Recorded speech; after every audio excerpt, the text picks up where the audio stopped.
తెలుసు బతుకంటే బొమ్మల ఆట అని తెలుసు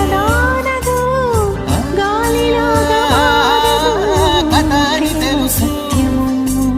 కథ అని తెలుసు కథలన్నీ కంచికే చేరునని తెలుసు తెలుసు తెర తొలుగుతుందని తెలుసు తెల్లారుతుందని